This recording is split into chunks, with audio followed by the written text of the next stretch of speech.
কখনো সময়কে অভিশাপ দিও না, কারণ স্বয়ং আল্লাহ হলেন আদ-দাহার, তিনি নিজেই সময়। আল্লাহ নিজেকে সময়ের ঊর্ধ্বে হিসেবে বর্ণনা করেছেন। অতএব সময়কে অভিশাপ দিবেন না, এটা আসলে একটা ঐশ্বরিক গুণ।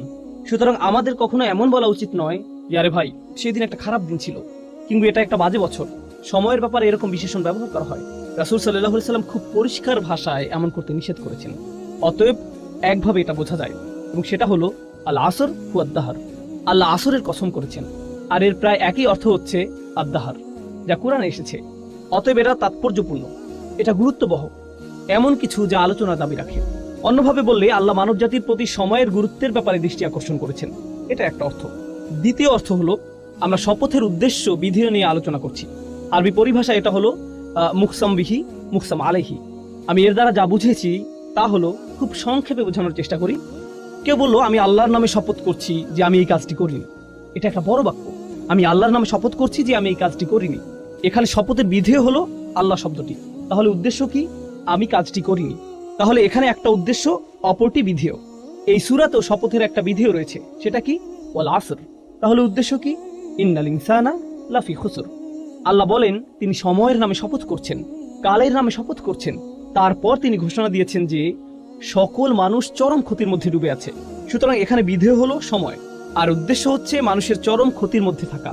কোরআনে বা প্রাচীন আরবি অলঙ্কার শাস্ত্রে যখন এভাবে বলা হয়, বিধেয়কে আসলে উদ্দেশ্যের প্রমাণ স্বরূপ হিসেবে ধরা হয়। একে এভাবেই দেখা হয়, বিধেয় হলো উদ্দেশ্যের প্রমাণ, এটা হলো উদ্দেশ্যের দলিল। অন্যভাবে বললে, আপনি যদি বলেন মানুষ ক্ষতির মধ্যে রয়েছে, কেউ হয়তো বলল আপনার প্রমাণ কি? এই সূরার আলোকে মানুষের ক্ষতির মধ্যে থাকা প্রমাণ কি? মানুষের দেউলিয়া হয়ে যাবার প্রথম প্রমাণ কি? সময় নিজেই এর প্রমাণ। মানুষ সব সময় কোন জিনিসটি হারাচ্ছে? সময়, রাইট? এটা এমন একটা সম্পদ যা আমরা কখনোই ধরে রাখতে পারি না।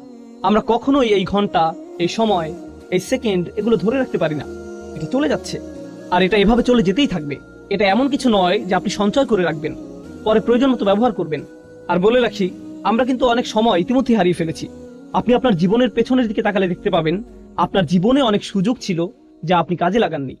আপনি আপনার সময়কে সুন্দরভাবে কাজে লাগাতে পারতেন, কিন্তু আপনি লাগাননি। আপনার এই সুযোগ ছিল, সেই সুযোগ ছিল, কিন্তু আপনি পুরোপুরিভাবে আপনার সময়কে কাজে লাগাননি। সুতরাং সময়ের আফসোস আপনি ইতিমধ্যেই করেছেন, কিন্তু আপনার এই আফসোস থেকে শিক্ষা নিয়ে ভবিষ্যতে একে ভালোভাবে কাজে লাগানোর ব্যাপারে মনোযোগী হতে হবে। কিন্তু এখানে আল্লাহ দুটো জিনিসকে একসাথে জুড়ে দিয়েছেন। মানব জাতির ক্ষতির ব্যাপারটি যার সাথে জুড়ে আছে সেটা হলো সময়, যা অপরটির প্রমাণস্বরূপ। সূরা আসরকে বোঝার আরেকটি উপায় হলো, আমরা একটু পরে ইমাম শাফির মন্তব্য পড়ব। সূরা আসর দিয়ে বিভিন্ন জাতির প্রাণ বোঝানো হয়েছে। কোন জাতির পুরো সময়কালকে উল্লেখ করে এটা। কোন জাতির উত্থান পতন কিভাবে হয় আপনারা জানেন, কোন জাতির উত্থান পতন কিভাবে হয় আপনারা জানেন। অতএব যখন আল্লাহ ওয়াল আসর শব্দটি ব্যবহার করেন, তিনি শুধু একটা দিনের সময় বোঝাননি, বা কোনো একজন মানুষের জীবনকেই নয়, বরং একটা জাতির পুরো সময়কে বুঝিয়েছেন। আর কোন জাতির এই উত্থান পতনই হলো এর প্রমাণ যে মানুষ ক্ষতির মধ্যে নিমজ্জিত আছে। ইতিহাস নিজেই মানুষের ক্ষতিতে ডুবে থাকার একটা প্রমাণ। ওয়াল আসর ইন্নাল ইনসানা লাফি খুসর, এটা দিয়ে আল্লাহ এটিই বুঝিয়েছেন। আরো সামনে আগালে আমরা মুকসাম বিহি, মুকসাম আলাইহি এর আরো একটা উদাহরণ দেখতে পাই। এখানে শপথের বিধে হচ্ছে এর উদ্দেশ্যের একটা সাক্ষী। এটা কিছুটা ভিন্ন ব্যাপার। আমরা দুটি বিষয়ের কথা বলেছি। বিধে হলো উদ্দেশ্যের প্রমাণ, এটা একটা ব্যাপার। দ্বিতীয় বিষয় হচ্ছে বিধে হচ্ছে উদ্দেশ্যের একটা সাক্ষী। অন্যভাবে বলতে গেলে আল্লাহ উদ্দেশ্যের বিপরীতে একটা সাক্ষী নিয়ে আসলেন। সূরা আসরকে আমরা এভাবে বুঝতে পারি, আল্লাহ সময়কে কোনো কিছুর সাক্ষী হিসেবে এনেছেন। কিসের সাক্ষী হিসেবে এনেছেন? এটাই যে কোনো সন্দেহ ছাড়াই মানুষ ক্ষতির মধ্যে আছে। এর মানে কি? এর মানে সমগ্র মানব জাতি। মুফাসসিরদের সরাসরি মন্তব্য পড়লে এটা আরো পরিষ্কার হবে, কিন্তু এখন আমরা এটা সংক্ষেপে বুঝতে পারি। আমরা মানুষেরা বিভিন্ন বিষয়ের দিকে দৌড়াই। আমরা এমন বিষয়ের প্রতি দৌড়াই যাতে আমাদের জীবনের আসল উদ্দেশ্যই হারিয়ে যায়। এই সূরার আগের সূরাটিতে এই বিষয়ে আলোকপাত করা হয়েছে, আলহাকুম আত-তাকাসুর। এটা আপনাকে ভ্রষ্ট করে, মাত্রাতিরিক্ত চাওয়া, প্রয়োজনের অতিরিক্ত চাইতে থাকা। এটা আপনাকে আপনার আসল উদ্দেশ্য থেকে ভ্রষ্ট করে। বেশিরভাগ মানুষই ভুল জিনিসের পেছনে দৌড়াতে গিয়ে আসল উদ্দেশ্যের প্রতি উদাসীন। তারা ভুল জিনিসের দিকে ছুটছে। এখন আমরাই কি প্রথম মানুষ যারা সম্পদের পিছনে ছোটে, বা সুন্দর বাড়ির প্রতি ছোটে, অথবা সুন্দরী কোনো মেয়েকে বিয়ে করতে আগ্রহী, ইত্যাদি ইত্যাদি? যাই হোক, আমরাই কি প্রথম মানুষ যারা এসবের পেছনে ছুটছে, নাকি পূর্বের মানুষেরাও এসবের পেছনে ছুটেছে? তারাও ছুটেছে। তারা এগুলোকে সফলতা ভেবে এসবের পেছনে ছুটেছে। যখন তারা এগুলো পাবে তারা সফল হবে। আর আল্লাহ সময়কে সাক্ষী হিসেবে নির্ধারণ করেছেন, যাতে আমরা দেখি পূর্ববর্তীরা এসবের পেছনে ছুটেছে আর ব্যর্থ হয়েছে। অন্যরা এসেছে, তারাও এসবের পিছনে ছুটেছে এবং ব্যর্থ হয়েছে। পরের লোকেরাও এসেছে এবং একই কাজ করেছে। হাজার বছর ধরে শত শত প্রজন্মের লোকেরা একের পর এক এই একই কাহিনী চলে আসছে। আল্লাহর এক অসাধারণ সৃষ্টি এইসব ঘটনা অবলোকন করছে। এটা একের পর এক এসবের সাক্ষী হয়েছে, আর আমাদের বেলায়ও এমনটা ঘটেছে। অন্যভাবে বললে মানব জাতির করুণ পরিণতির সাক্ষী হচ্ছে সময়। পরিশেষে আল আসর শব্দটির ব্যাপারে বলবো, আমরা এর ভাষাগত বিশ্লেষণে গেলে এটা আরো পরিষ্কার হবে, তবে আমরা এখন এর সারাংশ পর্যালোচনা করছি। এর সারাংশের আরো একটি ব্যাখ্যা হলো, আসরের অন্যতম অর্থ হলো এমন সময় যা শেষ হয়ে যায় বা শেষের সময়। এমনকি আসরের নামাজও দিনের শেষাংশে পড়া হয়, তাই না? যখন সময় শেষ হয়ে যায়, আর ঐতিহাসিকভাবে বললে প্রাচীনকালে বিশেষ করে আরব সমাজে আসরকে ধরা হতো এমন সময় হিসেবে যখন ব্যবসায়ী বা পর্যটকরা খুব তাড়াহুড়া করত। যখন রাত নেমে আসতো তখন তারা অনেক বিপদের আশঙ্কা করত, হয়তো তারা তাদের সম্পদ হারিয়ে ফেলতে পারে এমন ভয় পেত। সুতরাং বেশিরভাগ হাসাল এবং বাসাল হতো আসরের সময়। সেটা ছিল সবচেয়ে ব্যস্ত এবং তাড়াহুড়ার সময়। এমনকি এটাও শপথ হিসেবে নেওয়া হয়েছে। আল্লাহ দিনের অন্যান্য সময় শপথ হিসেবে ব্যবহার করেছেন। তিনি বলেন, অসুবহি ইযা আসফার ওয়াল ফাজরি ওয়া লায়ালিন আশর ওয়াদ দুহা। এগুলো দিনের বিভিন্ন সময়ের বর্ণনা। আল্লাহ দিনের ভিন্ন সময়ের বর্ণনা দিয়েছেন। তিনি দিনের বিভিন্ন সময়ের কসম করেছেন। এমনকি ওয়ান নাহারি ইযা তাজাল্লা, রাইট, দিনের বেলার বর্ণনা। কিন্তু আসরের বর্ণনার বিশেষত্ব হচ্ছে এটা এমন সময় যা দিয়ে তাড়াহুড়া করা বোঝায়। অন্যভাবে বলতে গেলে এই সূরার সামনের দিকে আমরা পড়ব, আল্লাহ আমাদেরকে যা করতে বলেছেন তা সম্পূর্ণ করার জন্য আমাদের অনেক সময় হাতে নেই। এটা একটা জরুরি অবস্থার মতো, যা করার তাড়াতাড়ি করতে হবে। কারণ আমরা আমাদের জীবনের ভোর পার করে এসেছি, আমাদের জীবনের সূর্যাস্তের সময় ঘনিয়ে আসছে। সুতরাং আমাদের যা করার এখনই করতে হবে। আমাদের সময় শেষ হয়ে যাচ্ছে, সময় ফুরিয়ে যাচ্ছে। এই ধারণাটি ছোট একটা শব্দ আল আসর দিয়ে বোঝানো হয়েছে। সুতরাং এই শপথের শেষ মাহাত্ম্য হচ্ছে এতে তাড়াতাড়ি করার কথা বলা হয়েছে। এখানে বেশ কজন আলেমের মধ্যে মুফতি মুহাম্মদ শফি অন্যতম, যিনি সূরা আসরের মানুষের যে ক্ষতির কথা চিত্রিত হয়েছে তার তুলনা করেছেন এমন একজনের সাথে যে বরফ বিক্রি করছে। প্রাচীনকালে তো ফ্রিজ ছিল না, তাই না? সুতরাং বরফ বিক্রেতার তো খুব বেশি সময় নেই, আর এটা দ্রুত গলে শেষ হয়ে যাচ্ছে। তাকে এই সময়ের মধ্যেই ক্রেতার কাছে পৌঁছাতে হবে এবং এগুলো বিক্রি করতে হবে। আর যদি সময় ফুরিয়ে যায় তাহলে এই সকল পরিশ্রম বৃথা যাবে। অতএব তার যে কাজ তা তাড়াতাড়ি সম্পন্ন করতে হবে। এই সূরার মাঝের আয়াতের সারাংশ নিয়ে আমরা পরে আলোচনা করব। শেষ আয়াতটি নিয়ে একটা কথা এখানে বলতে চাই। মূলত সূরা আসরের শেষ আয়াতটিতে 4টি অংশ আছে, এমনটি ভাবা হয়। অবশ্যই সহজ করে দেখলে এমনই মনে হবে। ইল্লাল্লাযীনা আমানু প্রথম অংশ, আমিলুস সলিহাত দ্বিতীয় অংশ, ওয়া তাওয়াসাউ বিল হক তৃতীয় অংশ, ওয়া তাওয়াসাউ বিস সবর চতুর্থ অংশ। তাহলে এখানে 4টি শর্ত রয়েছে। প্রথম শর্ত হলো যারা ঈমান আনবে, দ্বিতীয় হলো যারা সৎ কাজ করবে, ভালো কাজ করবে, তৃতীয় হলো তারা তাদের সর্বোচ্চ চেষ্টা দিয়ে একে অপরকে সত্যের কথা বলবে, চতুর্থ হলো ধৈর্যের ব্যাপারেও তারা একই কাজ করবে। এগুলো হলো উল্লেখিত 4টি শর্ত। কিন্তু এর সারাংশ বোঝার জন্য আমরা এখন যে বিষয়টি বুঝবো তা হলো এই 4টি বিষয় হচ্ছে আসলে একটা বিষয়। এদেরকে দেখতে 4টি আলাদা বিষয় মনে হলেও এগুলো আসলে একটা বিষয়। এগুলো হলো লাজিম ও মালজুম। এগুলো আবশ্যিকভাবে একটা অপরটির সাথে যুক্ত। এগুলোকে আসলে আলাদা করা যায় না। আর আসলে বাকি সবকিছুই প্রথমটির ফলাফল, সেটা হচ্ছে ঈমান। প্রথম যে বিষয়টি বলা হয়েছে তা হলো ঈমান, আর এরপর আরো 3টি বিষয় বলা হয়েছে। আমরা এখানে শিখব যে যার সত্যিকার অর্থে ঈমান আছে তার সাথে বাকি 3টি বিষয় আবশ্যিকভাবে ঘটবে, অবশ্যই ঘটবে। আর যদি সেগুলো না হয় তাহলে ভাবুন কি পরিপূর্ণ হয়নি? ঈমান। অতএব কেউ যদি তার ঈমান আছে কিনা পরীক্ষা করতে চায়, সে সূরা আসরে বর্ণিত ঈমানের ন্যূনতম পরিমাণ যাচাই করে দেখতে পারে। ঈমানের ফলাফল কি? কেউ ঈমান আনলে এর পরে কি ঘটে? আমিলুস সলিহাত, তাওয়াসাউ বিল হক, তাওয়াসাউ বিস সবর। যদি এই বিষয়গুলো না ঘটে তাহলে নিশ্চয়ই ঈমানের কোথাও ঘাটতি আছে। আর বলে রাখি, এই সবগুলোই একটি অপরটির সাথে গভীরভাবে জড়িত। ধরা যাক আপনি যদি দ্বিতীয় পয়েন্টটি নেন, আমিলুস সলিহাত, তারা সৎ কাজ করে। এরপরে কি আছে? তারা সত্যকে উপভোগ করে। তারা ভালো কাজ শুধু নিজেদের মধ্যে রাখে না, প্রচলিত অর্থে এই ভালো কাজ অন্যদের মধ্যেও ছড়িয়ে দেয়, সত্যকে অন্যদের মধ্যে ছড়িয়ে দেয়। অন্যভাবে বললে, আপনি যদি সত্যিই ভালো কাজ করেন, এটা শুধু আপনার নিজের কাছে রাখা আপনার জন্য অসম্ভব হবে। এটা সম্ভব নয়। অবশ্যম্ভাবী ভাবেই আপনি এটা অন্যদের কাছে ছড়িয়ে দিবেন। এটাই ভালো কাজের নমুনা। আর যখন আপনি অন্যদের মধ্যে ছড়িয়ে দিবেন, আপনি কিছু মানুষ পাবেন যারা আপনার এই কাজকে পছন্দ করবে, আবার কিছু মানুষ পাবেন যারা আপনার এই কাজকে ঘৃণা করবে। আর যখন আপনি এমন কিছু মানুষ পাবেন যারা আপনার কাজকে ঘৃণা করছে, আপনি আবশ্যিকভাবে নিজের মধ্যে কি তৈরি করবেন? সবর। আপনার অবশ্যই এটা থাকতে হবে। এগুলো প্রত্যেকটি সম্পর্কযুক্ত বিষয়, এগুলো একটা অপরটির সাথে যুক্ত। আর সামনে এগুলো নিয়ে আমরা আরো যাচাই করবো ইনশাআল্লাহ তাআলা। এই জন্য এই সূরাটি ঈমানের বিভিন্ন ফলাফলকে সবচেয়ে সুন্দরভাবে ফুটিয়ে তোলে, যা কোরআনে 2 একবার এসেছে। কখনো আল্লাহ বলছেন আল্লাযীনা আমানু, আল্লাযীনা আমানু, শেষ, ব্যাস। কারণ বাকিটুকু কি? ঈমানের ফলাফল। সুতরাং আপনি যদি ঈমানকে ভালোভাবে বুঝতে পারেন তাহলে বাকিটুকু এমনিই বুঝে যাবেন। কখনো আল্লাহ একটু বাড়িয়ে বলেছেন আল্লাযীনা আমানু ওয়া আমিলুস সলিহাত, 2টি বিষয় বলা হয়েছে। কিন্তু এই সূরায় তিনি 2টি বিষয় বলেননি, তিনি 4টি বিষয় বলেছেন। আর আপনি যদি লক্ষ্য করেন এগুলোর মধ্যে শেষের দুইটি কি? তাওয়াসাউ বিল হক, তাওয়াসাউ বিস সবর। এগুলো হলো মূলত কাজের বর্ণনা, এগুলো কাজ। সুতরাং আমিলুস সলিহাত একটা কাজ, তাওয়াসাউ বিল হক, তাওয়াসাউ বিস সবর এই দুটিও হলো আমল, আমালাইন, এই দুটিও কাজ। অন্যভাবে বললে আমরা এখানে জানতে পারলাম যে আল্লাহ দুটি কাজের প্রতি আলোকপাত করেছেন। আমি গতকালও এটা নিয়ে বলেছি, আল্লাহ এখানে এমন দুটি বিষয়ের প্রতি আলোকপাত করেছেন যা সাধারণত মানুষ এড়িয়ে যায়। যখন তারা ভালো কাজের চিন্তা করে, যখন তারা ভালো কাজ করতে চায়, এগুলো তারা সাধারণভাবে ভাবে না। তাই এখানে এই দুটি বিষয় পরিষ্কারভাবে বলে দেওয়া হয়েছে যাতে মানুষ বুঝতে পারে যে এগুলো হচ্ছে ন্যূনতম, তাওয়াসাউ বিল হক, তাওয়াসাউ বিস সবর, এগুলো সাথে জুড়ে দেওয়া হয়েছে। এখন আমি আপনাদেরকে একটা দৃশ্য কল্পনা করতে বলবো। আমি নিজেও এটা থেকে উপকৃত হয়েছি, যে আমার শিক্ষক ডক্টর আব্দুস সামি একটা দার্সে বলেছিলেন। ডক্টর ইসরারও এটা নিয়ে বিস্তারিত আলোচনা করেছেন। আমার কাছে এটা খুবই উপকারী মনে হয়েছে। আর সূরা আসরের তাফসিরে যাওয়ার আগে আমরা এই শিক্ষাগুলো নিয়ে আলোচনা করব, এর সারাংশ বুঝবো। আমরা এই সূরার শিক্ষাগুলো একজন অমুসলিমের যৌক্তিক দৃষ্টিভঙ্গির আলোকে বোঝার চেষ্টা করব। যখন আপনি একটা সমস্যার সম্মুখীন হন, হয়তো কারোর সাথে বিবাদ, জীবনের কোনো সমস্যা, যে কোনো সুস্থ স্বাভাবিক মানুষ এই অবস্থায় সর্বপ্রথম কি করবে? সে সর্বপ্রথম যেটা করবে তা হলো তার সেই সমস্যাটির অবস্থাটি ভালোভাবে যাচাই করবে। প্রথম কাজ হলো এর আসল অবস্থা বোঝা, এর সত্যিকারের কারণ খুঁজে বের করা। আপনি নিশ্চয়ই মানুষ কি বলে তা দিয়ে এটা যাচাই করবেন না, আপনি নিজেই ঘেঁটে দেখবেন।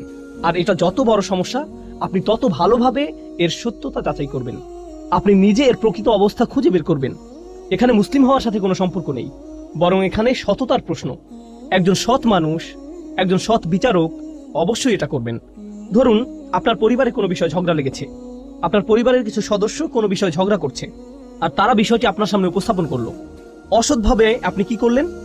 আপনি হয়তো আপনার একজন কাজিনকে পছন্দ করেন না, আপনি অন্যজনকে পছন্দ করেন।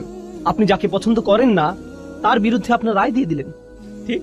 কিন্তু সত্যিকারের সততা বা ন্যায় বিচার কি? সেটা হলো আপনি প্রথমে ঘটনার প্রকৃত অবস্থা যাচাই করবেন। ওকে, এরপর আপনি যখন সত্যটি খুঁজে পেলেন, তখন আর এটা খুঁজে পাওয়াই যথেষ্ট নয়, বরং আপনি অবশ্যই এর পক্ষে দাঁড়াবেন, আপনি এর পক্ষে রায় দিবেন। আপনাকে এই সত্যের পক্ষে কাজও করতে হবে। এটাও হতে পারে যে আপনি সত্যটি খুঁজে পেয়েছেন, কিন্তু আপনি সেই সত্যটি পছন্দ করছেন না। আর যখন আপনি সেটা পছন্দ করছেন না, আপনার মন সেই সত্যের পক্ষে কাজ করতে সাড়া দিচ্ছে না। সুতরাং আপনি যা সত্য হিসেবে বিশ্বাস করছেন তা আপনার কাজে পরিলক্ষিত হচ্ছে না। আমরা এমন অবস্থাকে কি বলি? বিশ্বাসঘাতকতা। এটাই নিফাক, এটাই বিশ্বাসঘাতকতা। কিন্তু আপনি যদি কোনো কিছুকে সত্য হিসেবে খুঁজে পান, তখন এটা নিয়ে বাঁচা, এতে লেগে থাকা, বাস্তবায়ন করা, কাজে লাগানো, এটা আপনার সততার মধ্যে পড়ে। আর এটাই আবশ্যিক ফলাফল। এখন আপনার নিজের মধ্যে এটা নিয়ে আসা একটা ব্যাপার যে এটা অন্যায়, আমি এটা আর করবো না। আমি খুঁজে পেয়েছি যে এটা একটা খারাপ কাজ, আমি আর কখনো এটা করব না। আমি খুঁজে পেয়েছি এটাই আমার করা উচিত, অতএব আমি এটাই করব। এখন আপনি যখন দেখেন অন্যরা এটা করছে, আমরা এমন একটা সমাজে থাকি যেটা নিজের চরকায় তেল দাও এই নীতিতে চলে। এটা নবীদের নীতি ছিল না, এটা মুসলিমদের নীতি নয়। আমি বলতে চাচ্ছি, যদি নবীরা শুধু নিজেদের চরকায় তেল দিতেন, তাহলে নামাজ ও আল্লাহর জিকির ব্যক্তিগত হতো। সূরা মুজাম্মিলে আমরা দেখি নবী করিম সাল্লাল্লাহু আলাইহি সাল্লামকে বলা হচ্ছে, কুমিল লাইলা ইল্লা কলিলা নিসফাহু আও ইনকুস মিনহু কলিলা আও জিদ আলাইহি ওয়া রাত্তিল কুরআনা তারতিলা। কুরআন পড়ো, আল্লাহকে স্মরণ করো, এটা তার নিজের জন্য। কিন্তু অন্য সূরায় আমরা কি দেখতে পাই? মুজাম্মিল ছাড়া অন্য সূরা কোনটি? মুদ্দাসসির। ইয়া আইয়ুহাল মুদ্দাসসির কুম ফাআনদির ওয়া রাব্বাকা ফাকাব্বির। ওঠো, যাও, সতর্ক করো। কাকে সতর্ক করো? অন্যদেরকে। তাদের বলো যে তারা যা করছে তা ভুল। এখন আপনি যদি আপনার সামনে কোনো কিছুকে ভুল হিসেবে জানেন, আর আপনার সামনে তা হয়ে থাকে, মানুষ হিসেবে আপনি এটা মানতে পারবেন না। আপনি বলবেন তোমাদের এটা করা উচিত নয়। আপনাদেরকে একটা বাস্তব উদাহরণ দেই। ধরুন আপনি জানেন অন্যদের মাল সম্পদ নষ্ট করা ভালো নয়, এগুলো মানুষের হক, মানুষের মাল সম্পদের ক্ষতি করা অনুচিত। আপনি হয়তো রাস্তা দিয়ে যাচ্ছেন, কিছু বাচ্চা রাস্তায় ক্রিকেট খেলছে, আপনি দেখছেন ওরা খুব জোরে বল করছে, আর এটা গিয়ে অন্যের গাড়িতে লাগলো। এখন আপনি নীতিটা জানেন, নীতিটা হলো তাদের এটা করা উচিত নয়। আপনি নিজে এটা করছেন না, সুতরাং আপনি নিজে কোনো খারাপ কাজ করছেন না, আপনি অপরাধী নন, ঠিক আছে। কিন্তু সেটা কি যথেষ্ট? আপনি দেখে হেঁটে যাবেন, নাকি আপনার মাথায় আসবে যে আমার এদেরকে বলা উচিত যে এই কাজটি ঠিক নয়? আমি তাদেরকে বলি যে তাদের অন্যদের ক্ষতি করার কোনো অধিকার নেই, আমার ন্যায়ের পক্ষে দাঁড়ানো উচিত। যখন আপনি ন্যায়ের পক্ষে দাঁড়াতে চাইবেন, তখন আপনার মাথায় অন্য চিন্তা আসবে যা আপনাকে ন্যায়ের পক্ষে দাঁড়াতে দিবে না। আপনার মাথায় কি আসবে? এরা সবাই মিলে আমাকে পেটাতে পারে, আমাকেই বল বানিয়ে খেলতে পারে, তাই না? গাড়ি ভাঙার বদলে আমাকেই ভেঙে দিবে, অতএব আমার মুখ বন্ধ রাখা উচিত। আমি জানি যে এটা খারাপ, আমি নিজে এটা করব না, কিন্তু আমার এই সাহস নেই যে আমি এদেরকে থামতে বলবো। আমি জানি এটা আমার করা উচিত, আমি অবশ্যই করব, কিন্তু আমার এই সাহস নেই যে আমি অন্যকে বলবো তোমারও এটা করা উচিত। অন্তত পক্ষে কাউকে বলুন, আপনি যদি কাউকে বাধ্য করতে না পারেন, অন্তত তাকে বলুন। এখন ব্যাপার হচ্ছে, একজন সৎ মানুষ, একজন সাহসী মানুষ শুধু নিজে সেই কাজ থেকে বিরত থেকেই ক্ষান্ত হয় না, তারা কি করে? তারা এটা নিয়ে কথা বলে। আর কাফিররাও এটা করে, অমুসলিমরাও এটা করে, মুশরিকরাও এটা করে। এদেরকেও হয়তো বিশ্বাস করে যে প্রাণীদের হত্যা করা উচিত নয় ইত্যাদি। তারা শুধু নিরামিষাশী হয় না, তারা কি হয়? প্রাণী অধিকার সংরক্ষক। তারা জনসম্মুখে তাদের দাবি জানায়। কোনো ব্যাপারে তারা প্রথমে নিজেরা বিশ্বাস করে, এরপর তারা নিজেরা সেটা মানে। এরপর কি করে? তারা জনসম্মুখে এর দাবি জানায়। এমনকি এর জন্য তারা মার খায় কিংবা হয়তো নির্যাতনের শিকার হয়। এরা কিন্তু মুসলিম নয়। যারা এমন কিছু করার সিদ্ধান্ত নিয়েছে, সবার জন্য একই প্রক্রিয়া। এগুলো কোথা থেকে এসেছে? এগুলো সবই তাদের বিশ্বাস থেকে এসেছে। তাদের বিশ্বাস খুবই শক্তিশালী হয়ে থাকে, এতটাই যে তাদের আচরণ এতে বদলে যায়। শুধু আচরণই বদলে ক্ষান্ত হয় না, এমনকি তারা এটা নিয়ে কথাও বলে। আর যখন তারা এটা নিয়ে কথা বলে, নানান সমস্যায় পড়ে, তারা ধৈর্য ধরে, মনে প্রাণে ধৈর্য ধরে। তারা লেগে থাকে, যাই হোক না কেন আমরা এটা আদায় করবই। সুতরাং এই পুরো প্রক্রিয়াটা শুরু হয় বিশ্বাস থেকে। এখানে বলে রাখি, শুধু ইসলামেই এমন হয় না, বরং যে কোনো আদর্শের ক্ষেত্রেই এটা প্রযোজ্য। কমিউনিস্টরা এমন করেছিল, TNM স্কয়ারের ছাত্ররা এমন করেছিল, ইরানিরা এমন করেছিল। যখন তারা শাহদের বিপক্ষে জিতেছিল, তারা প্রথমে বিশ্বাস করেছে, তারা নিজেদের পরিবর্তন করেছে, তারপর তারা এর পক্ষে দাঁড়িয়েছে, এটা নিয়ে কথা বলেছে। যখন কোনো সমস্যায় পড়েছে, তারা ধৈর্য ধরেছে। এমনকি অমুসলিমদের ইতিহাসেও তাকালে গান্ধীর বিপ্লব সম্পর্কে দেখতে পারেন, একই ধারণা, একই যৌক্তিক মূলনীতি। বলে রাখি, মুসলিমদের কথা বাদ দিলাম, অমুসলিমদের মধ্যেও যখন কেউ এমন প্রচেষ্টা করে, যারাই এই নীতি অবলম্বন করেছে, এর অনুসরণ করেছে, তারাই ইতিহাসের নায়ক হিসেবে আবির্ভূত হয়েছে। যে এই নীতি মেনে নিয়েছে, ইতিহাসের নায়ক হিসেবে গণ্য হয়েছে। মার্টিন লুথার কিং বা যেই হোক, তাদেরকে ইতিহাসের সেরা মানুষ হিসেবে দেখা হয়, কারণ তারা তাদের বিশ্বাসে লেগেছিল আর তারা ন্যায়ের পক্ষে দাঁড়িয়েছিল। যে কোনো মূল্যেই হোক না কেন, তাদের জন্ম মৃত্যুদিন পালিত হয়। তাদেরকে নিয়ে বই লেখা হয়েছে, ভাস্কর্য করা হয়েছে। এসবই করা হয়েছে কারণ তারা যে দেশ বা সংস্কৃতি থেকে আসুক না কেন, এটা হলো সততার প্রতি মানুষের সম্মান। কিন্তু ভাবুন, আপনি কোনো কিছুর জন্য লড়াই করছেন যা মূলত পরিপূর্ণ নয়। ইতিহাসের মহান মানুষেরা এর জন্য লড়াই করেছেন, তাদের চেষ্টা সংগ্রাম অনুসরণীয়। তারা এই লড়াইয়ে তাদের জীবন দিয়েছেন, যা হয়তো সত্যের পক্ষে, কিন্তু এটা কেবল সত্যের একটা ক্ষুদ্র অংশ, এটা পরিপূর্ণ নয়। কিন্তু আল্লাহ আমাদেরকে সত্যের পুরোটাই দিয়েছেন। তাহলে তারা যদি সত্যের ক্ষুদ্র একটা অংশের জন্য এতটা ত্যাগ করতে পারেন, আপনি কি এই সকল মানবাধিকার কর্মীর সাথে একজন মুসলিমের তুলনা করতে পারেন? একজন মুসলিমের কতটা ত্যাগের জন্য প্রস্তুত থাকা উচিত? আর তারা যদি নিজেকে পরিবর্তনে এতটা সচেষ্ট হয়, তাহলে একজন মুসলিমের নিজেকে পরিবর্তনে কতটা সচেষ্ট হওয়া উচিত? তারা যদি কোনো দাবি আদায়ে এতটা সোচ্চার হয়, তাহলে একজন মুসলিমের কতটা সোচ্চার হওয়া উচিত? তারা যদি কোনো একটা অন্যায়ের বিরুদ্ধে এতটা প্রতিবাদ জানাতে পারে, একই সাথে তাদের বিশ্বাসে একাগ্র থেকে সত্যের পক্ষে দাঁড়াতে পারে, কথা বলতে পারে, তা যে কোনো মূল্যেই হোক না কেন, আল্লাহর জন্য একজন মুসলিমের তার চেয়ে কতটা বেশি সোচ্চার হওয়া উচিত? কাফিরদের মধ্যেও ইমানের গুণ থাকতে পারে, তারা সবরের ক্ষেত্রে এতটাই দৃঢ় হয়ে দাঁড়াতে পারে, এমনকি একজন মুসলিমের চেয়েও। এজন্য সূরা আল ইমরানের শেষে আল্লাহ বলছেন, ইয়া আইয়ুহাল্লাযীনা আমানু ওয়াসবিরু ওয়াসাবিরু ওয়ারাবিতু ওয়াত্তাকুল্লাহ। তোমরা যারা বিশ্বাস স্থাপন করেছো, যারা নিজেদেরকে ধৈর্যশীল বলে দাবি করো, তোমরা ধৈর্যে প্রতিযোগিতা করো। অর্থাৎ আপনার শত্রুদের মধ্যেও সবর আছে, তাদের বিশ্বাস আছে, তারা সেই অনুযায়ী কাজ করে। আর এটা যত কঠিনই হোক না কেন, আমাদের ধৈর্য ধরতে হবে, আমাদের সামনে এগিয়ে যেতে হবে। আপনাকে তাদের সাথে সবরের প্রতিযোগিতায় নামতে হবে এবং প্রতিনিয়ত এটা চালিয়ে যেতে হবে। ওয়ারাবিতু ওয়াত্তাকুল্লাহ। আর আপনার এমন কিছু আছে যা তাদের নেই। আপনার তাকওয়া আপনাকে শক্তি দেবে, তাদের তাকওয়া নেই, এটা তাদের শক্তি যোগাবে না। আপনি সবরের এই প্রতিযোগিতায় তাদেরকে হারাতে পারবেন। সুবহানাল্লাহ। তাহলে তাফসিরে যাওয়ার আগে এটাই ছিল এই সূরার সারাংশ। এখন ইনশাআল্লাহ তাআলা শুরু করতে পারি। আমরা প্রথমে ওয়াল আসর আয়াতটি নিয়ে শুরু করব। আমরা ইতিমধ্যে শপথ ও তার মাহাত্ম্য নিয়ে আলোচনা করেছি। তাহলে আমরা কিছু সাহাবী এবং সালাফদের মন্তব্য পড়তে চাই। আমরা ইবনে আব্বাস রাদিয়াল্লাহু তাআলা আনহুর মন্তব্য দিয়ে শুরু করব। তিনি বলেন, এটা যুগের প্রতি ইঙ্গিত করে, অর্থাৎ বিভিন্ন জাতির সময়কালকে এবং বিভিন্ন যুগ ও শতাব্দীর প্রতি, যা মানব জাতি পার করে এসেছে। অন্যভাবে বললে, যখন আমরা বলি মানুষ ক্ষতির মধ্যে থাকার প্রমাণ হিসেবে আল্লাহ মানব জাতির সমগ্র ইতিহাসকে দাঁড় করিয়েছেন, এমনকি আজ পর্যন্ত, এটাই ইবনে আব্বাস রাদিয়াল্লাহু তাআলা আনহু এক কথায় বলেছেন। ইবনু কিসান বলেছেন, আসর বলতে দিন ও রাত্রিকে বোঝানো হয়েছে। অন্যভাবে বললে, মানুষের রাত ও দিনের মধ্যে পার্থক্য অনুধাবন করে বোঝা উচিত যে সে ক্ষতির মধ্যে আছে। একজন মুসলিম যখন রাতের আধার দেখে এবং যখন সে দিনের আলো দেখে, সুবহানাল্লাহ। সুতরাং এটা বলা খুব সহজ যে দেখুন তারা কি বলছে, কিন্তু যখন তারা এটা বলছে, এর অর্থ আসলে কি? কুরআন পড়ে আমরা কি বুঝলাম, আর দিন বা রাতকে আমরা কিভাবে দেখি, আর কিভাবে আমরা সময়কে দেখি? এগুলো প্রবাহমান বিষয়। মাঝে মাঝে আমরা সালাফদের বিভিন্ন তাফসির দেখি এক শব্দ বা দুই শব্দ, পুরো আয়াতের তাফসির মাত্র একটা শব্দ, কিন্তু আপনি যদি সেই শব্দটি নিয়ে চিন্তা করেন আপনি বুঝতে পারবেন এই মানুষগুলো কতটা গভীর জ্ঞানের অধিকারী ছিলেন। তারা খুব অল্প কথায় অনেক কিছু বলে গিয়েছেন। এটা আমরা বললে অনেক কথার প্রয়োজন হয়, কিন্তু তারা খুব অল্প কথায় অনেক কিছু বলেছেন। তাদের ভাষা ছিল অলংকারপূর্ণ। এরপর একইভাবে হাসান আল বাসরি বলেছেন, এটা দিনের শেষাংশ থেকে সূর্যাস্ত পর্যন্ত সময়কে বোঝানো হয়েছে। এখানে আসরের শুরু থেকে সূর্যাস্ত পর্যন্ত সময়কালকে বোঝানো হয়েছে, যা আমি আপনাদেরকে আগেই বলেছি যে প্রাচীনকালে এই সময় অনেক ব্যস্ততা এবং তাড়াহুড়া থাকতো। এটা দিয়ে একটা যুগের পরিসমাপ্তিও বোঝানো হয়। মানে হচ্ছে এক একটা দিন এক একটা যুগের মতো, অতএব একটা যুগের শেষ। এটা দিয়ে মূলত বোঝানো হয় যে মানুষের জীবন মূলত মৃত্যুর কিনারায়। মানুষ তার জীবন শেষ হওয়ার কিনারায় দাঁড়িয়ে, ঠিক যেভাবে সূর্যের আলো নিভে যায় আর অন্ধকার নেমে আসে। আপনার এই দুনিয়াবী জীবনটাও শেষ হওয়ার পথে, আর আপনি মৃত্যুর দিকে এগিয়ে যাচ্ছেন। বিষয়টিকে এভাবে ভাবুন, তাহলে আপনি নিজের মধ্যে ব্যস্ততা নিয়ে আসতে পারবেন। কাতাদা রাদিয়াল্লাহু তাআলা আনহু বলেন, এটা হলো দিনের শেষ ভাগ। দুজনেই মন্তব্য করেছেন যে এটা হলো আসরের নামাজ। আসর সম্পর্কে তাদের অভিমত হলো এটা হচ্ছে সালাতুল আসর। আর এটা মূলত তাফসির করার একটা পদ্ধতির আলোকে বলা হয়। সেটা হলো যখন আল্লাহ কোনো কিছু নিয়ে কসম করেন তার অর্থ এটা অবশ্যই কোনো পবিত্র বিষয়। কসম করার কয়েকটি অর্থের মধ্যে এটা অন্যতম। এই পদ্ধতির আলোকে তারা বলেছেন আসরের নামাজ হলো পবিত্র। কিভাবে এটা পবিত্র? আল্লাহ বলেন, হাফিজু আলাস সালাওয়াত ওয়াস সালাতিল উসতা, তোমরা নামাজকে সংরক্ষণ করো, বিশেষ করে মাঝের নামাজকে। আর মাঝের নামাজ কোনটা? আসরের নামাজ। অতএব আল্লাহ এখানে আসরের নামাজের জন্য বিশেষভাবে একটা পয়েন্ট বলেছেন। আসরের নামাজের ব্যাপারে কেন তিনি বলেছেন? কারণ সেই সমাজের সাথে মিলিয়ে বলেছেন।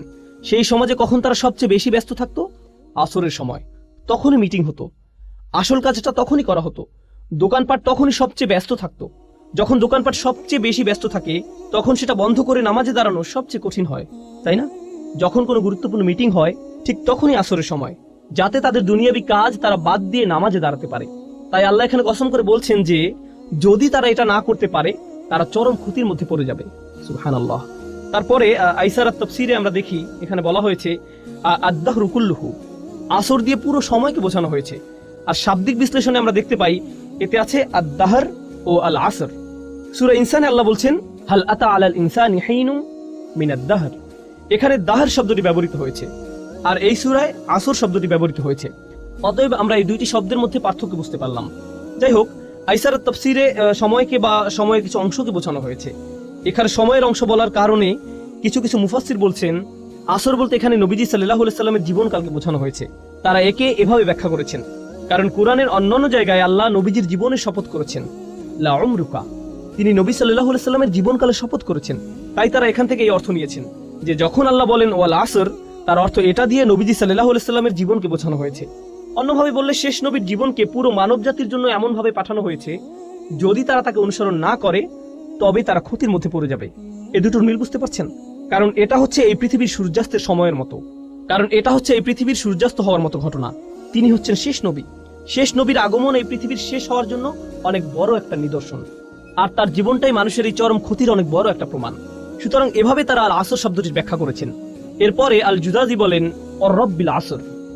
আসলে মুফাসসিরদের মধ্যে কিছু কিছু মুফাসসির এভাবে ব্যাখ্যা করেছেন, যখন আল্লাহ তাআলা কোনো সৃষ্টি নিয়ে কসম করেন তারা ধরে নেন রব শব্দটি মাহযুফ, এর আগে রব ধরে নিতে হবে। সুতরাং তিনি বলেন আমি সময়ের স্রষ্টার নামে শপথ করছি। যখন আল্লাহ বলেন ওয়াল ফাজর, এই মুফাসসিরগণ এর ব্যাখ্যা করেছেন অরব্বিল ফাজর ওয়াদ-দুহা অরব্বিদ-দুহা। এভাবে তারা এগুলো ব্যাখ্যা করেছেন। ইতিহাসে কিছু মুফাসসির এমনটি সব সময় করে গেছেন। যদিও এই মতটি সংখ্যায় নগণ্য, তবু আমি এটা আপনাদের সাথে শেয়ার করা জরুরি মনে করি, কারণ এটাও আহলে সুন্নাহ ওয়াল জামাতেরই অংশ, এটা আমাদের ইতিহাসেরই অংশ। যাই হোক, সবশেষে ইবনে কাসির রাহিমাহুল্লাহ বলেন এটা দিয়ে পুরো সময়কে বোঝানো হয়েছে, যাতে আদম আলাইহিস সালামের সন্তানদের যে কোনো কাজ সংঘটিত হয়েছে, তা হোক ভালো কাজ বা মন্দ কাজ। আর এই ভালো মন্দ উল্লেখ করে তিনি বলতে যাচ্ছেন যে মানুষ যাই করে তার বেশিরভাগই কি হয়, খারাপ না ভালো। যেহেতু তারা খারাপ কাজটাই বেশি করে তাই তারা ক্ষতির মধ্যে আছে। সময় দিয়ে বোঝানো হয়েছে তাদের দুটো করারই সামর্থ্য আছে, কিন্তু তারা যেহেতু বেশি খারাপ কাজ করে তাই তারা ক্ষতির মধ্যে আছে। এখন আমরা শুধু আসর শব্দটির শাব্দিক বিশ্লেষণ দেখব। আসর শব্দটি একটা ক্রিয়ামূল থেকে এসেছে, যার মূল শব্দ হলো আসরাহু আও ইতাসারাহু, দুটি ব্যবহৃত হয়েছে। ইফতিয়াল একই সাথে তুলাসি মুজাররাদও ব্যবহৃত হয়েছে, যার শাব্দিক অর্থ হলো তিনি চাপ দিয়েছেন, চিপে বের করেছেন, নিংড়ে নিয়েছেন। এমন কোন কাপড়ের কথা ভাবুন যা পানিতে চুবানো ছিল, আপনি সেটাকে তুলে এমনভাবে নিংড়ে নিলেন যাতে সমস্ত পানি বের হয়ে আসলো। এভাবে এটা ব্যবহৃত হয়েছে। ফল দিয়ে ওটা বোঝা যেতে পারে। আপনি এমনভাবে ফল চাপ দিলেন যাতে এর সমস্ত রস বের হয়ে আসলো। আরবিতে রস বলা হয় আসিরকে, আর এর ক্রিয়ামূল হলো ইতাসারাহু। উদাহরণস্বরূপ ইতাসারাত তুফাহ, এর মানে হচ্ছে সে আপেলের রস বের করে ফেললো, কোনো কিছু নিংড়ে বের করা। এটা হচ্ছে প্রথম অর্থ। আসারা সাওবান, সে কাপড় থেকে পানি বের করে ফেললো। এরপর কোরআনে আমরা পাই অফিহি ইয়াসিরুন, এটা হলো মুদারে। এভাবেও কোরআনে এসেছে অফিহি ইয়াসিরুন, তারা এ থেকে জুস বের করে নিল। যেভাবে তারা আগের কালে আঙুর বা জলপাই জাতীয় ফল থেকে মদ বানাতো, এখানে সে চিপে বের করা বলতে এরকম বোঝানো হয়েছে, যেভাবে রস বের হয়ে আসে। একজন কবি বলেন, আমাদের নেতাদের মধ্যে কেউ যদি আপনার মতো এভাবে চিপে বের করে দিত। মানে হচ্ছে এক গোত্রের একজন অন্য গোত্রের নেতার কাছে গিয়ে কিছু টাকা পয়সার আশা করত। সে টাকা পয়সা পাওয়ার আশায় তাকে গিয়ে বলতো, আপনার এত টাকা আছে, আপনি যা খরচ করেন তা তো কেবলমাত্র কিছু বিন্দু কণা, এই ধনভাণ্ডারের পুরোটাই আপনার আছে। আমার আশা আমাদের নেতারাও আপনার মতো এভাবে টাকা খরচ করত, যদি আমরা তার কিছু বিন্দু কণা উপভোগ করতে পারতাম। আসলে সে তাকে প্রশংসা করত যাতে সে কিছু টাকা পেতে পারে। এটাই কাব্যের বৈশিষ্ট্য। এই কবিতাগুলো পড়ার সুবিধা হচ্ছে, এ থেকে আপনি তৎকালীন আরবের ভাষার ব্যবহার সম্পর্কে ধারণা পাবেন। এতে আমরা বুঝতে পারবো আল্লাহ তৎকালীন আরবের মানুষের সাথে কি ভাষায় কথা বলেছেন, কারণ এটাই তাদের ভাষা, এই ভাষাতেই তারা কথা বলে। এরপরে আমরা দেখি আসারাত শব্দের ব্যবহার। প্রাচীন আরবের একটা চমৎকার শব্দ। এটা এমন নারীকে বোঝাতে ব্যবহৃত হয়েছে যে তার পূর্ণ যৌবনে পা দিয়েছে, কেউ তার যৌবনের শেষ অবস্থায় পড়েছে, তখনই আসারাত স্ত্রীবাচক শব্দ ব্যবহৃত হয়েছে। অথবা এমন মেয়ের ক্ষেত্রে যে প্রাপ্তবয়স্ক হয়েছে, তখনও আসারাত শব্দের ব্যবহার হয়েছে। এখানে আমরা পাই মেঘেরা এমন অবস্থায় পৌঁছেছে যাতে বাতাস এসে তাদের নিংড়ে দিয়ে যায়। এটা একটা ছবির মতো ভাষা। মেঘগুলো কাপড়ের সাথে তুলনা করা হয়েছে, যা এমনভাবে চিপড়ানো হয় যাতে বৃষ্টি ঝরে পড়ে। কুরআনেও আমরা এই শব্দের ব্যবহার দেখতে পাই, ও আনজালনা মিনাল মুসিরাতি, একই শব্দ। ও আনজালনা মিনাল মুসিরাতি মা আন সাজ্জাজা, একই মূল শব্দ ব্যবহৃত হয়েছে। আমরা মেঘমালা সৃষ্টি করেছি যা নিংড়ে বের করা হয়, অর্থাৎ বাতাসে এরা একে অপরের সাথে ধাক্কা খায়, এভাবে এগুলো চাপ খায় এবং বৃষ্টি পড়ে। এই আয়াতে এরকম চিত্র আমরা দেখতে পাই। আমি আপনাদের আগেও বলেছি, আমি এখন বলছি এটা কোথা থেকে এসেছে। শরহে শাফিতে শিহাব লিখেছেন, আসর হচ্ছে এমন একটা সময়কাল যখন কেউ মারা যায়, অথবা এমন সময়কাল যা ইতিহাসে দেখা যায় যখন কোনো জাতি বিলুপ্ত হয়, যখন কোনো জাতি ধ্বংস হয়। এটা আমি আপনাদেরকে শুরুতে বলেছিলাম। এমন সময় যখন তাড়াহুড়া করা হয়, কিংবা এমন সময় যাতে মানব জাতির করুণ পরিণতি ঘটে। আসরের সাথে এই দুটি অর্থই সম্পৃক্ত। পরিশেষে আমরা আরো কিছু দেখি, যেমন মা ফাআলতুহু আসরান, এটা বলতে বোঝানো হয় আমার কাজটি যখন করা উচিত ছিল আমি তখন করিনি। সুতরাং আসর হচ্ছে এমন সময় যাতে আপনার কোনো কিছু করা উচিত। সূরা আসরে এটা যেভাবে প্রয়োগ করা হয়েছে সেটা আমরা এভাবে বুঝতে পারি, ওয়াল আসর ইন্নাল ইনসানা লাফি খুসর, মানুষ নিঃসন্দেহে ক্ষতির মধ্যে আছে। আর এর পরিবর্তনের সময়টি হচ্ছে এখন, এই মুহূর্তে এটা পরিবর্তন করা উচিত। আসর শব্দের এটা একটা মাহাত্ম্য। একইভাবে এমন সময় এসেছে যখন তার আসার কথা নয়, যখন তার আসার কথা নয়, এমন সময় যখন তার আসার কথা নয়। এগুলো হচ্ছে শুধুমাত্র আসর শব্দের অর্থ। আমাদেরকে সময়ের প্রতি গুরুত্ব দেওয়ার কথা বলা হয়েছে, যা প্রতি মুহূর্তে আমাদের কাছ থেকে হারিয়ে যাচ্ছে। মুফাসসিরদের বিভিন্ন মন্তব্যের সূক্ষ্ম ব্যবহার বা ব্যাকরণগত পর্যালোচনা আমাদের কাছে কিছুটা কঠিন লাগতে পারে, কিন্তু আসুন আমরা ভেবে দেখি এটা কিভাবে আমাদের কাজে লাগতে পারে। আমাদের দিনে 24 ঘন্টা সময় আছে, এর মধ্যে কয় ঘন্টা আমরা ঘুমিয়ে কাটাই, কয় ঘন্টা আমরা কাজ করি, কয় ঘন্টা আমরা দুনিয়ার সঞ্চয়ের কাজে ব্যবহার করি, হয়তো দুনিয়ার বিল পরিশোধ করার কাজে, কিন্তু কয় ঘন্টা আমরা আখিরাতের বিল পরিশোধ করার কাজে ব্যবহার করি, কয় ঘন্টা আমরা আল্লাহর হিসাব নিকাশের সামনে দাঁড়ানোর জন্য নিজেদের প্রস্তুত করি। এখানে বাৎসরিক একটা হিসেব আপনাকে দিতে হবে, কিন্তু আসল হিসাব সামনে আসছে, যেখানে আমাদের প্রত্যেকটি কাজের হিসাব আমাদের দিতে হবে। আমি এটা সবসময় বলে থাকি, এই সূরায় আসর শব্দটির ব্যবহারের তাৎপর্য হলো এখানে একটা দিনের অংশ বোঝানো হয়েছে। আল্লাহ আমাদেরকে আমাদের পুরো জীবনকে তুলে ধরেছেন, যদিও এটা কেবলমাত্র একটা দিন, মাত্র একদিন। আপনি যদি একদিনের জন্য আপনার জীবনকে পরিবর্তন করতে পারেন, তাহলে আপনি আপনার জীবনকেই পরিবর্তন করলেন। কারণ অনেকেই জানেন, অনেকে এখানে ফুল টাইম চাকরি করেন, অনেকে ফুল টাইম ছাত্র, অনেকে সবসময় বাসায় থাকেন। এই দিনগুলো প্রায় একই রকম হয়ে থাকে, একই কাজ, একই রুটিন, একই কাজ বারবার করতে হয়। তাহলে আপনি যদি আপনার দিনের একটা অংশকে পরিবর্তন করতে পারেন, আপনি আসলে আপনার জীবনের একটা অংশকে পরিবর্তন করলেন। আপনি আপনার জীবনের অংশই পরিবর্তন করলেন, আর এই পরিবর্তন করার সময়টা চলে যাচ্ছে। আমি আপনাদের একটা পরামর্শ দেব, এটা তাফসীর নয়, বরং আমার নিজের পরামর্শ। তা হলো, রমজানে আমরা আমাদের পরিবর্তন করি, আমরা পরিবর্তন করি। আমরা ঈদের সময় বিভিন্ন পরিবর্তন আনি, আমরা বিশেষ কোনো অনুষ্ঠানে আমরা আমাদের নিত্যকার রুটিনের পরিবর্তন আনি, হয়তো পরিবারের কোনো সদস্যদের মৃত্যুতে, হয়তো সন্তান জন্মের উপলক্ষে, ইত্যাদি কারণে আমরা এই পরিবর্তনগুলো আনি। এরপরে আমরা আবার আমাদের রুটিনে ফিরে যাই, কারণ আমাদের কোনো তাড়াহুড়া কাজ করে না। আপনি দেখবেন, আপনি কখনো বলবেন না, আমি আগে ঠিক 9টায় কাজে যেতাম, আমি এভাবে কিছুদিন গিয়েছি, কিন্তু এখন আমি কিছুটা অলস হয়ে পড়েছি, এখন আমি 10টায় বা 11টায় যাই। আপনি এমন বলবেন না, কারণ আপনি জানেন যে আপনি তাহলে বরখাস্ত হবেন। আপনি জানেন যে আপনাকে সেখানে সময় মতো থাকতেই হবে। আসলে আপনি নিজেকে এমনভাবে তৈরি করেছেন যেখানে আপনাকে সময় মতো থাকতেই হবে। আপনার প্রতিদিন সেখানে সময় মতো উপস্থিত হওয়া ছাড়া কোনো উপায় নেই, এছাড়া আপনার কোনো পথ নেই। এভাবে ভাবার কারণে আপনার ধারাবাহিকতা ধরে রাখা সহজ হয়েছে। এখন আর এটা তেমন কোনো কঠিন বিষয় নয়, আপনাকে এটা করতেই হবে। এই নিয়ে দুইবার ভাবার প্রয়োজনও নেই। কেউ আপনাকে হয়তো বলল, ভাই তুমি এটা কিভাবে পারো? আমাকে এটা করতেই হবে। কিভাবে পারি জানি না, আমাকে শুধু এটা এভাবেই করতে হয়। আমরা যদি সত্যিকার অর্থে বিশ্বাস করি, যেভাবে আমরা বিশ্বাস করি যে আমরা যদি সময় মতো উপস্থিত হতে না পারি তাহলে আমরা চাকরি হারাবো, আমরা যদি সত্যি সত্যি বিশ্বাস করি আমরা একটা ক্ষতির দিকে এগিয়ে যাচ্ছি, আর এখানে এমন কিছু আচরণ আছে যা আমাদের মধ্যে আনতে হবে, যেমন নামাজে নিয়মিত হওয়া, উদাহরণস্বরূপ খারাপ কাজ থেকে বিরত থাকা। যদি আমরা সত্যি বিশ্বাস করি যে আমাদের আচরণে পরিবর্তন না হয় তাহলে আমরা ক্ষতির মধ্যে পড়ে যাব, যেভাবে আমরা চাকরি হারাই। আপনি দেখবেন কোনো ইমিগ্রেশন অ্যাপয়েন্টমেন্টের জন্য মানুষ দেরি করে না, সেখানে মানুষ 2 ঘন্টা আগে গিয়ে বসে থাকে। তারা হয়তো আগের রাত থেকে প্রস্তুতি নিয়ে বসে থাকে, কারণ হয়তো সেখানে ভোরে 6টায় যেতে হবে, তাই হয়তো সে রাতে ঘুমাবেও না, সে আগে আগে যাবে, কারণ সে নিজেকে জানে সে যদি দেরি করে তাহলে সে ক্ষতির মধ্যে পড়ে যাবে। আমরা যদি সত্যিকার অর্থে বিশ্বাস করি যে এমন আচরণ আমাদেরকে ক্ষতির মধ্যে নিয়ে যাবে, তাহলে একটা দিন পরিবর্তন করা আসলে পুরো জীবনকে পরিবর্তন করাই খুব সহজ হয়ে যায়। কিন্তু কখন এটা সহজ হয়? যখন সেখানে বিশ্বাস থাকে। এই জন্যই যখন আল্লাহ খুসর নিয়ে বলছেন, সর্বপ্রথম কোন ব্যতিক্রম নিয়ে তিনি বলছেন? কারা? যারা বিশ্বাস করে। এটা কিন্তু সাধারণভাবে বলা নয়, আচ্ছা যারা বিশ্বাস করলো তারা বেঁচে গেল, না। আমরা এখানে এমন সাধারণ বিশ্বাসের কথা বলছি না, এটা হচ্ছে সত্যিকার গভীর আস্থা। আমি যা করছি তা সরাসরি আমার সফলতার সাথে যুক্ত, সরাসরি আমার ব্যর্থতার সাথে যুক্ত। তার চেয়ে ভালো আমি আমাকে পরিবর্তন করি, তার চেয়ে ভালো আমি তাই করি যা আমার করা উচিত। এটা শুধুমাত্র আসর শব্দে এমন বোধ আসা উচিত। এটা যেভাবে চিপে বের করে দেয়, নিঃশেষ করে দেয়। আর আমার এত সময় নেই। এখানে যারা ছাত্র আছেন, আপনারা হয়তো কোনো অ্যাসাইনমেন্ট আছে আর আপনি সেটা ভুলে গিয়েছেন, আর সময় চলে যাচ্ছে। একজন ছাত্রের মধ্যে তখন যে ধরনের তাড়াহুড়া দেখা যায়, ফাইনাল পরীক্ষার আগে যে ধরনের ব্যস্ততা দেখা যায়, ট্যাক্সের সময় একজন অ্যাকাউন্টেন্টের মধ্যে যে ধরনের ব্যস্ততা দেখা যায়, যে ব্যস্ততা আপনি দেখবেন, উদাহরণস্বরূপ আপনি যদি কাজে দেরি করেন, আপনি বাসায় যে ধরনের আচরণ করবেন, আপনার আচরণ পুরো পাল্টে যাবে। আপনি কোনোভাবেই দেরি করতে চাইবেন না। আপনি সবার সাথে এমন আচরণ করবেন যেন কাউকে আপনি পাত্তা দেন না। আপনি সকালের খাবার কিছুরই তোয়াক্কা করছেন না, আপনি চলে যান, কারণ আপনার ব্যস্ততা আছে। আপনি জানেন যে আপনি যদি না যান তাহলে আপনি সমস্যায় পড়বেন। আপনি পুরোপুরি জানেন। আমাদেরকে এই আস্থা নিজের দিনের ব্যাপারেও আনতে হবে।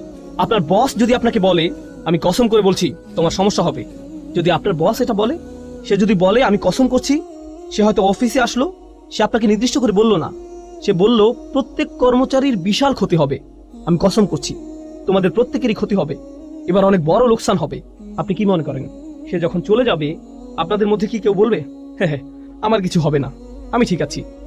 না, সে নির্দিষ্ট করে কিছু বলেনি। সে বলেনি কিছু কর্মচারীর ক্ষতি হবে, সে বলেনি ওই যে তার ক্ষতি হবে। তিনি বলেছেন প্রত্যেকেরই ক্ষতি হবে, আপনাদের সবার ক্ষতি হবে। আর আপনারা অচিরে লক্ষ্য করবেন যে সময় চলে যাচ্ছে, ক্ষতির সময় এগিয়ে আসছে। আপনারা খুব শীঘ্রই বুঝতে পারবেন যে আপনারা কতটা ক্ষতির মধ্যে আছেন। এখন যখন আপনি এটা শুনবেন, এই দুনিয়ায় আপনার জন্য একটা ব্যস্ততা কাজ করবে।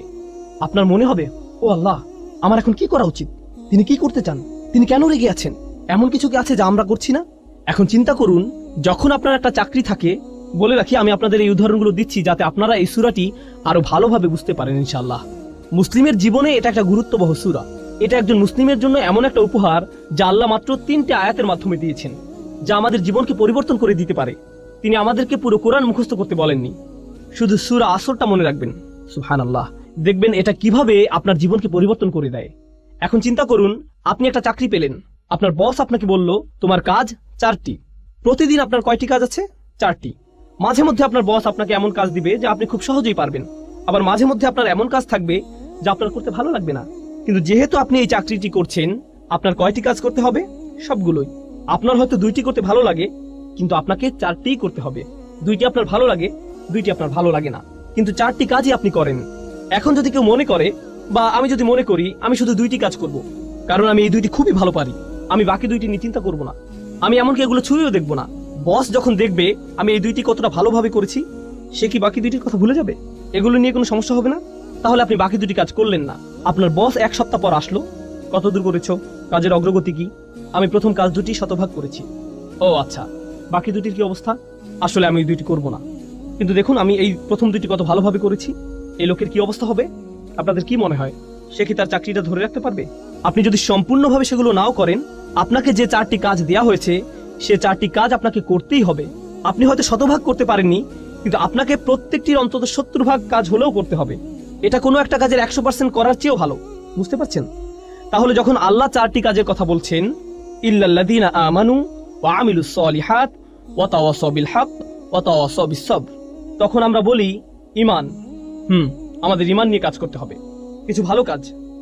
আর আর বাকিগুলো, ওগুলো তো আলেমদের জন্য, ওগুলো শায়েখদের কাজ, ওগুলো দায়ীদের কাজ, ওগুলো অন্যরা করবে, এগুলো আমার কাজ নয়। তাহলে আপনি এখানে কি করছেন? আল্লাহ বলেন এই 4টি কাজ যারা করবে না তাদের প্রত্যেকেই বিশাল ক্ষতির মধ্যে আছে, কিন্তু আপনি শুধু 2টা করছেন, বা 1টা বা 3টা। ব্যাপারটা এমনই, আপনি এর মধ্যে থেকে বাছাই করছেন যে আপনাকে ক্ষতির মধ্যে নিয়ে যাবে, এর কোনো ফলাফল পাবেন না। এই সূরার মাধ্যমে এমন দৃষ্টিভঙ্গি আমাদের তৈরি করতে হবে।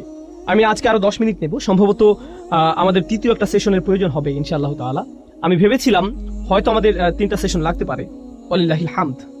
আচ্ছা, এখন একটু ইন্নাল ইনসানা লাফি খুসর এটা নিয়ে কথা বলা যাক। প্রথমত, ইন্না শব্দটি আরবি ভাষায় ইন্না দিয়ে কেবলমাত্র নির্দিষ্টতা বোঝায় না, বরং এমন লোকদের প্রতি ইঙ্গিত করে যারা আপনার কথায় সন্দিহান। ইন্না শব্দটির মাধ্যমে এখানে ইন্নাল ইনসানা লাফি খুসর এই আয়াতের মাধ্যমে আমরা বুঝতে পারি যে বেশিরভাগ মানুষ যখন এটা শুনে কি করে? তারা অবিশ্বাস করে। তারা ভাবতে পারে না যে এতটা খারাপ হতে পারে। এটা আসলে এত খারাপ হতে পারে না। আপনি খুবই হতাশাজনক কথা বলছেন, এটা এত খারাপ নয় ভাই। তাই আল্লাহ আপনাকে সুনিশ্চিত করে বলছেন অবশ্যই এটা এমনই। ইন্না ভাষাগতভাবে এটা ইজালাতিশ শাক, এটা সন্দেহ দূর করার জন্য ব্যবহৃত হয়েছে। তার মানে এই সন্দেহ আগে থেকেই ছিল। আপনি হয়তো ভাবছেন এটা কাফিরদেরকে বলা হচ্ছে। কিছু কিছু মুফাসসির বলছেন আল ইনসান আই আল কাফির, কিন্তু কিছু কিছু মুফাসসির আবার এর বিপক্ষে শক্ত প্রমাণ উপস্থাপন করেছেন। কিভাবে? কারণ এর শেষের ইল্লা দিয়ে ব্যতিক্রম বুঝিয়েছে। কারণ আল্লাহ এখানে পুরো মানব জাতির ব্যতিক্রম উল্লেখ করেছেন। যদি তিনি এখানে কাফিরদেরকে বুঝাতেন তাহলে ব্যতিক্রম উল্লেখ করার প্রয়োজন হতো না। কাফির তো কাফিরই, কিন্তু যেহেতু এখানে ইল্লা দিয়ে ব্যতিক্রম বোঝানো হয়েছে, সেহেতু এখানে প্রত্যেকটি মানুষকে আলাদাভাবে বোঝানো হয়েছে। এখন আমরা ইনসান শব্দটি সংক্ষেপে বুঝতে চাই। ইনসান শব্দটি আমরা আগেও পড়েছি, কারণ এই শব্দটি আগেও বহু সূরায় এসেছে। ইনসান শব্দটির কয়েকটি মূল আছে, এর মধ্যে একটা হলো নিসিয়ান, মানে হলো ভুলে যাওয়া। অর্থাৎ মানুষকে মনে করানো প্রয়োজন যে সে খুব ভয়াবহ ক্ষতির মধ্যে আছে, কিন্তু পরক্ষণেই কি ঘটে? সে ভুলে যায়।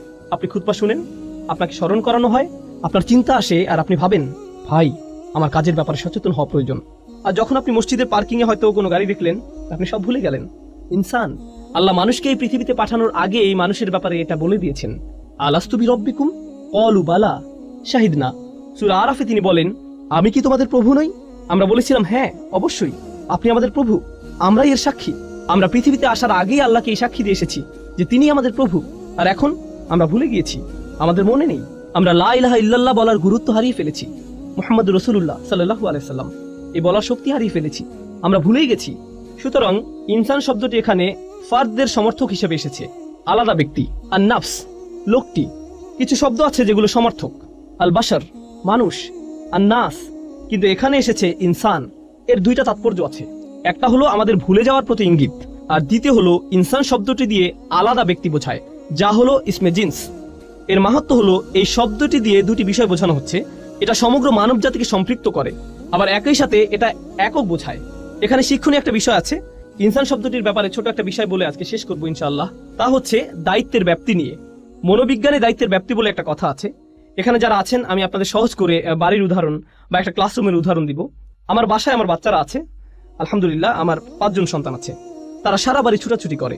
আমি যখন বাসা থেকে বের হয়ে যাই তখন যদি বলি দুষ্টুমি করো না, এটা বলে যদি দরজা বন্ধ করে দিই, আমি শুধু বললাম দুষ্টুমি করো না, তারা কি দুষ্টুমি করবে না? করবে। এটাই হচ্ছে দায়িত্বের ব্যাপ্তি। কিন্তু আমি দরজা খুলে যদি বলি হুসনা তোমার বোনকে জ্বালাবে না, ওয়ালিয়া দেয়ালে আঁকবে না, হুদা চিৎকার করবে না, আহমেদ ঘুমাতে যাও, আমি যদি নির্দিষ্ট করে বলি, তাহলে কি তারা তাদের দায়িত্বের ব্যাপারে বেশি সচেতন হবে না? অবশ্যই। যদি আমি সাধারণভাবে বলি তাহলে কি হবে? এটা নিশ্চয়ই অন্য কারো ব্যাপারে বলছে, তাহলে আমি ঠিক আছি। বুঝতে পারছেন? শিক্ষক ক্লাসে বললেন, ছাত্ররা হয়তো অনেক চেঁচামেচি করছে, শিক্ষক বললেন সবাই চুপ করো, সবাই কি চুপ করবে? কিন্তু শিক্ষক যদি একজনকে নির্দিষ্ট করে বলেন, বাকিদের জন্য উদাহরণ তৈরি করেন, সবার চিৎকার বন্ধ। বলে রাখি শিক্ষকদের জন্য এটা একটা ভালো পরামর্শ। আপনি একজনকে বলবেন, করিম তুমি কি এভাবে কথা বলতেই থাকবে? একজনকে বলেন, সবার তখন কি হবে বলুন তো? সবাই চুপ। কেন? আপনি নির্দিষ্ট করে বলেছেন। এখানে দায়িত্বের কোনো প্রসারণ নেই, এখানে কোনো ভাগ নেই। আর বেশিরভাগ সময়ই যখন কাউকে দায়িত্ব দেয়া হয় সে ভাবে এটা গুরুত্বপূর্ণ, কিন্তু অবশ্যই অন্য কেউ আছে যে এটা করতে পারে। হ্যাঁ, এখানে সমস্যা আছে। ধরুন শিক্ষক ক্লাসে প্রবেশ করলেন, এসে বললেন তোমরা বিশাল সমস্যায় পড়তে যাচ্ছ। এটা কিছুটা ভয়ের, কিন্তু আমি যদি করিমকে বলি, করিম তুমি জানো না তুমি কতটা সমস্যায় পড়তে যাচ্ছ, এটা কি করিমের জন্য অনেক বেশি ভয়ের না? অবশ্যই, তাই না? তাহলে এখানে যদি বলা হতো ইন্নান নাস আলা ফি খুসর, মানুষ ক্ষতির মধ্যে আছে, এটা একরকম। কিন্তু এখানে এসেছে ইন্নাল ইনসানা লাফি খুসর, প্রত্যেক এক এবং একক আলাদা ব্যক্তি ক্ষতির মধ্যে নিমজ্জিত আছে। তাহলে যখন কেউ এই আয়াতটি শুনবে, তার কার ব্যাপারে ভাবা উচিত? তার নিজের ব্যাপারেই। অন্যদের কথা বাদ, অন্যরা এখানে আসবে না। আমি নিজেই বিশাল ক্ষতির মধ্যে আছি, আমার এই মুহূর্তে অন্য কারো ব্যাপারে ভাবা উচিত না, আমার শুধু নিজের কথাই ভাবা উচিত। যখন নিজেদের আমল প্রসঙ্গে আসে, যা বিচারের দিনে আমাদেরকে বাঁচিয়ে দিতে পারে, এখানে কোনো ছাড় দেওয়া যাবে না। সেদিন মা তার সন্তানকে চিনবে না, মা তার সন্তানকে চিনবে না। রাসূল সাল্লাল্লাহু আলাইহি ওয়াসাল্লাম বাদে অন্য সব নবী বলবেন আমি তোমাদের জন্য সুপারিশ করতে পারবো না, অন্য কোথাও যাও, তোমাদের দেওয়ার মতো আমার কাছে কিছুই নেই। এটা এমন একটা দিন যেদিন ভাই ভাইয়ের কাছ থেকে দূরে সরে যাবে, সবচেয়ে ভালো বন্ধু আর সেদিন বন্ধু থাকবে না। ইয়াউমা ইয়াফিরুল মারউ মিন আখিহি ওয়া উম্মিহি ওয়া আবিহি ওয়া তাকাত্তাআত বিহিমুল আসবাব, সবচেয়ে ভালো বন্ধু আর সেদিন বন্ধু থাকবে না। ওয়া তাকাত্তাআত বিহিমুল আসবাব ইয়াউমা ইয়াফিরুল মারউ মিন আখিহি ওয়া উম্মিহি ওয়া আবিহি। আপনি আপনার পরিবারকে এতটাই ভালোবাসেন। এখানে বলে রাখি, মাঝে মধ্যে মানুষের ভালোবাসার কারণে আমরা খুবই খারাপ কাজ করে ফেলি, আমরা সত্যিকারই খুব খারাপ কিছু করে ফেলি। আর সেদিন যাকে জাহান্নামে নিক্ষেপ করা হবে, সে বলবে ওয়ামান ফিল আরদি জামিআ সুম্মা ইউনজিহ, সে আল্লাহকে বলবে আমি কি আমার সন্তানের বদলে এই আযাব থেকে মুক্তি পেতে পারি? আপনি কি আমার ছেলেকে, আমার সন্তানকে আমার বদলে জাহান্নামের আগুনে দিতে পারেন? সে এভাবেই বলবে। বা আমার স্ত্রীকে, বা আমার ভাইকে, বা আমার মাকে, ওয়া উম্মিহি ওয়া আবিহি ওয়া সাহিবাতিহি, পরিবারের সবাইকে। ওয়ামান ফিল আরদি জামিআ, সে সকল মানুষের দিকে তাকাবে এবং বলবে ও আল্লাহ, আপনি আমাকে জাহান্নামে দিচ্ছেন, আপনি আমার বদলে এদেরকে জাহান্নামে দিন, এদের সবাইকে, কিন্তু আমাকে বাঁচিয়ে দিন। সুম্মা ইউনজিহ, সে যেন মুক্তি পায়। সুবহানাল্লাহ। এই হলো সেদিনের সম্পর্কের ধরন। এখন চিন্তা করুন, সেদিন আপনি সবাইকে ভুলে যাবেন। তাহলে আমরা এখানে বুঝতে পারছি, আগে আমাদের এই দুনিয়ায় সবাইকে ভোলা উচিত। আপনি তাদের ব্যাপারে পরে ভাববেন, আপনি আগে কার ব্যাপারে ভাববেন? নিজের ব্যাপারেই। আমি বাচ্চাদের অভিভাবকদের আন্তরিকভাবে অনুরোধ করছি, আমি আশা করছি আমরা আমাদের বাচ্চাদের ব্যাপারে অনেক বেশি দুশ্চিন্তায় থাকি, আমরা নিজেদের ব্যাপারে ততটা দুশ্চিন্তায় থাকি না। ও, আমার ছেলেকে ইসলামিক স্কুলে ভর্তি করতে হবে, তাদেরকে একটা ভালো পরিবেশ দিতেই হবে। আপনি নিজে কি ভালো পরিবেশে আছেন? আপনি নিজে কেন অশ্লীল কিছু দেখেন? আপনি কেন অন্যকে গালি দেন? আপনি কেন ব্যবসায় প্রতারণা করেন? আপনি নিজেই কেন সময় মতো নামাজে দাঁড়াতে পারেন না? আমরা যাদেরকে ভালোবাসি তাদের ব্যাপারে এতটাই আন্তরিক যে আমরা আমাদের নিজেদের কথাই ভুলে যাই। সুবহানাল্লাহ। আপনি কি তাকে এটা বলতে পারেন, সেটা বলতে পারেন? তারা ইমামদের কাছে আসেন, আলেমদের কাছে আসেন, আপনি কি আমার সন্তানকে উপদেশ দিবেন? কেন, আপনার নিজের কি কোনো উপদেশ প্রয়োজন নেই? ও রিয়েলি? কারণ আমার মনে হয় আপনি যদি আপনার সন্তানকে বড় করেন, সবার প্রথমে আপনার উপদেশের প্রয়োজন, সবার প্রথমে আপনার উপদেশের প্রয়োজন। এতদিন আপনি কি করেছেন? আপনি কোথায় ছিলেন? কোথায় ছিলেন আপনি যখন আপনার নিজেরই বাচ্চাদের জন্য এগুলো করা প্রয়োজন ছিল? সুবহানাল্লাহ। ইন্নাল ইনসানা লাফি খুসর, এই আয়াতের মধ্য দিয়ে আমাদের নিজেদের উপরই সেই দায়িত্ববোধ ফিরিয়ে দেওয়া হয়েছে। আমাদেরকে তাড়াতাড়ি করতে হবে। আসল ব্যাপারটা হচ্ছে আমরা কেউই সেই ক্ষতি থেকে নিরাপদ নই। আমরা এখনো ক্ষতি নিয়ে আলোচনা করছি না, এটা পরবর্তীতে আলোচনা করব। আমরা এখনো শুধুমাত্র ইন্নাল ইনসান এখানে আছি। আমার মনে হয় আজকের মতো এতটুকুই যথেষ্ট। ইনশাআল্লাহ আগামী মঙ্গলবার ইনশাআল্লাহ আমরা বাকিটুকু পড়ে সূরা আসরের দার্স শেষ করব। ইন্নাল ইনসানা লাফি খুসর, সন্দেহাতীত ভাবেই, আলাদাভাবে প্রত্যেক ব্যক্তি যে বারবার ভুলে যায়, সবাই মারাত্মক ক্ষতির মধ্যে ডুবে আছে।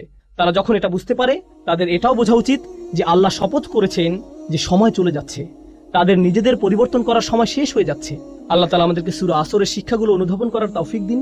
আল্লাহ তাআলা আমাদের অন্তরে এর শিক্ষাগুলো গেঁথে নেওয়ার তৌফিক দিন, যেন আমরা এগুলো সব সময় স্মরণে রাখতে পারি। আল্লাহ যেন আমাদের সাহাবাদের মতো হওয়ার তৌফিক দেন, যারা যখনই একে অপরের সাথে দেখা করতেন সূরা আসর না পড়ে তারা একে অপরের সাথে বিদায় নিতেন না। ওয়াল আসর ইন্নাল ইনসানা লাফি খুসর ইল্লাল্লাযীনা আমানু ওয়া আমিলুস সালিহাত ওয়া তাওয়াসাউ বিল হক ওয়া তাওয়াসাউ বিস সবর। আল্লাহুম্মা জাআলনা মিনাল্লাযীনা আমানু ওয়া আমিলুস সালিহাত ওয়া তাওয়াসাউ বিল হক ওয়া তাওয়াসাউ বিস সবর। আমিন ইয়া রাব্বাল আলামিন। ইনশাআল্লাহ সবার সাথে আগামী মঙ্গলবার আবার দেখা হবে। আসসালামু আলাইকুম ওয়া রাহমাতুল্লাহি ওয়া বারাকাতুহু।